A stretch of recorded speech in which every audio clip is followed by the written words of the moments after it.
ব্ৰহ্মপুত্ৰ অঞ্চলৰ কেইজনমান যুৱকৰ উদ্যোগত এটা পথ জুবিন গাৰ্গ পথ হিচাপে নামাকৰণ কৰিছে লগতে গোটেই পথটো নাহৰ পুলি ৰোৱাৰ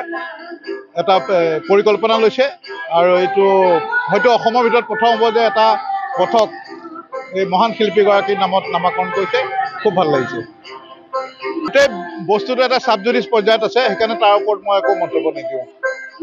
এইটো একদম খুব ভাল হৈছে ইতিমধ্যে কেইবাজনো ব্যক্তিক গ্ৰেপ্তাৰ কৰিছে আৰু তেওঁলোকৰ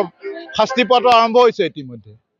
তেওঁলোকে যিটো এতিয়া যন্ত্ৰণাত আছে সেইটোতো এটা শাস্তি তেওঁলোকৰ শাস্তি ইতিমধ্যে আৰম্ভ হৈছে খুব সুন্দৰ অনুভৱ যে খগণ্ডগুৰি ব্ৰহ্মপুত্ৰৰ এই বিশেষ অঞ্চলত জুবিন গাৰ্গৰ নামেৰে যিটো পথ নামাকৰণ হ'ল গতিকে মই পোনপ্ৰথমে সমূহ গাঁওবাসী ৰাইজক ধন্যবাদ জ্ঞাপন কৰিছোঁ তেখেতলোকে একক চিন্তাৰ এই সুন্দৰ ব্যৱস্থা গ্ৰহণ কৰিছে মৃদু স্পন্দৰ সুন্দৰ এটা ব্যৱস্থাৰে এই নামাকৰণৰ ব্যৱস্থা গ্ৰহণ কৰিছে আৰু বিশেষভাৱে নাহৰ পুলি ৰোপণৰ যি কাৰ্য ক্ষেত্ৰত তেখেতলোকে আগবাঢ়িছে গতিকে মই ভাবোঁ এটা সুন্দৰ পদক্ষেপ আমি জুবিন গাৰ্গ ডাঙৰীয়াই জীয়াই ৰাখিবৰ কাৰণে নাহৰ পুলি ৰোপণ কৰিব লাগে তাৰ উপৰিও আমি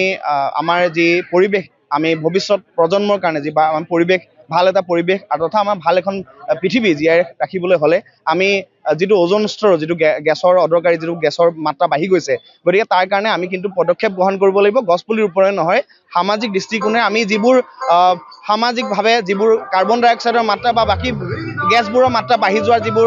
কথা আছে সেইবোৰৰ ক্ষেত্ৰত আমি চিন্তা চৰ্চা কৰিব লাগিব এই ক্ষেত্ৰতো কাম কৰিবলগীয়া যথেষ্ট আছে দীঘলীয়া সময় ধৰি এই ক্ষেত্ৰত মই কাম কৰি আহিছোঁ